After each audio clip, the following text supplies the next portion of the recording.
इतिहास में पहली बार ऐसा घटना घटी है कि स्पीकर को उन्हीं के पार्टी के मंत्री अंगुली दिखा के आरोप लगाए हैं। ये पहली बार घटना घटी है इतिहास में। अगर विपक्ष के द्वारा किया गया रहता तब तक मारामारी हो जाता है। ये तो सत्ता पक्ष के द्वारा किया गया है तो सदन सिर्फ स्थगित किया गया है। मंत्री जी को आज जो घटना स्पीकर साहब के साथ जो किए हैं उसके लिए मंत्री जी को सदन में और अध्यक्ष में माफ़ी मांगना चाहिए।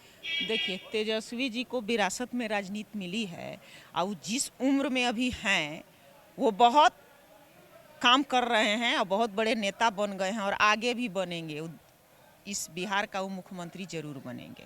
नमस्कार, न्यूज़ नेशन देख रहे हैं और मैं आपके साथ आपको बता दें कि जो विधानसभा अध्यक्ष हैं उन पर सत्ता पक्ष के मंत्री के द्वारा आज उंगली उठाया गया। हमारे साथ हिसुआ से विधायक है नीतू सिंह, उनसे जानते हैं विधानसभा अध्यक्ष पर आज उंगली उठाया, क्या कुछ हुआ था?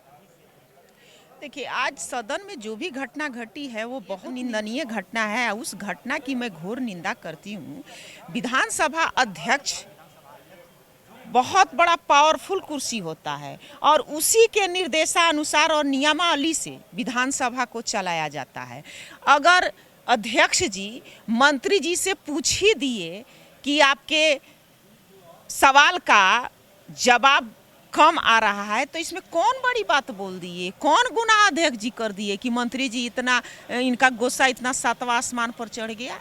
मंत्री जी को आज जो घटना स्पीकर साहब के साथ जो किए हैं उसके लिए मंत्री जी को सदन में और अध्यक्ष में माफ़ी मांगना चाहिए। जिस तरह से बताया या घटना जो घटी है, क्या आपने पहले ऐसा कभी सुना है?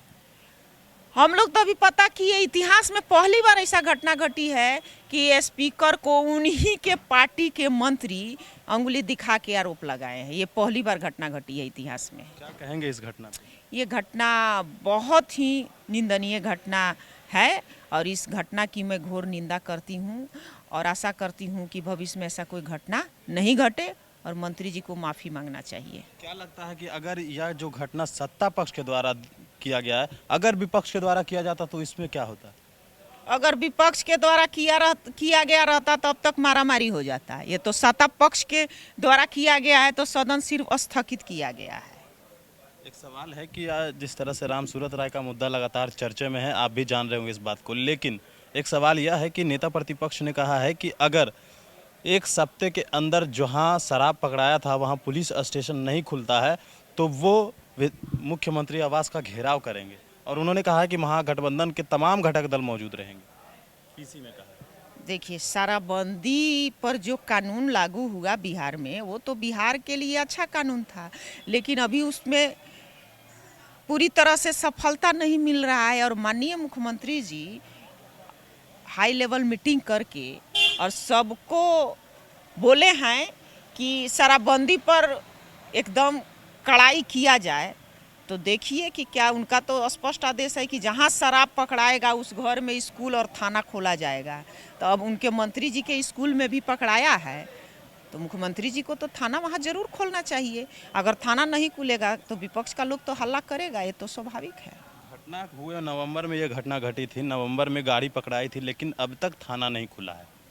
सवाल ये है, कोरोना के चलते केस के भी मामला में कुछ डिस्टर्बेंस हुआ होगा और हम लोग को पूरा मुख्यमंत्री पर भरोसा है कि वो किसी को बचाते नहीं है, किसी को फंसाते नहीं है, इसलिए थाना वहाँ जरूर खुलेगा, समय जो लगे। एक लास्ट सवाल रहेगा कि जब 1 अप्रैल आएगा तो शराबबंदी के 5 साल पूरे हो जाएंगे। इस पर भी नेता प्रतिपक्ष तेजस्वी का कहना है कि अगर 1 अप्रैल तक पूरा मामला सही नहीं होता है तो 1 अप्रैल को मुख्यमंत्री आवास और तमाम जो मंत्रियों के आवास हैं वहाँ ठेका खुलवा देना चाहिए। तेजस्वी जी अपने हिसाब से सही बोल रहे हैं कि शराबबंदी जब कानून लागू हुआ उससे हमारे बिहार राज्य को कोई फ़ायदा नहीं है और राजस्व का घाटा हो रहा है।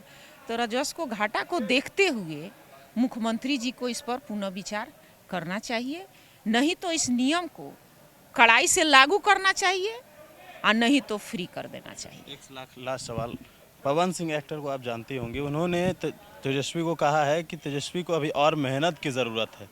किस तरह से देखते हैं इस बयान को? एक एक्टर ने नेता प्रतिपक्ष को कहा है कि उनको अभी और मेहनत करनी चाहिए राजनीति में।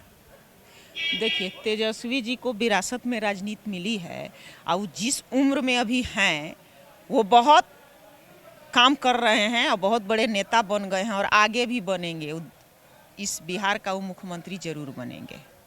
तो ये तो नीतू सिंह, इन्होंने कहा कि मुख्यमंत्री नीतीश कुमार, जिस तरह से बिहार में शराबबंदी की बात हो रही है और जिस तरह से पवन सिंह का एक बयान सामने आया था, उस पर भी इनका कहना है कि तेजस्वी इस कम उम्र में विरासत में भले ही उनको जो है राजनीति मिली हो, लेकिन कम समय में, कम उम्र में उन्होंने एक नेता वो बन गए हैं और मुख्यमंत्री भी बिहार के जरूर बनेंगे। बने रहे न्यूज़ फाउंडेशन के साथ। कैमरा पर्सन नीरज के साथ मैं रंजन सिंह, पटना।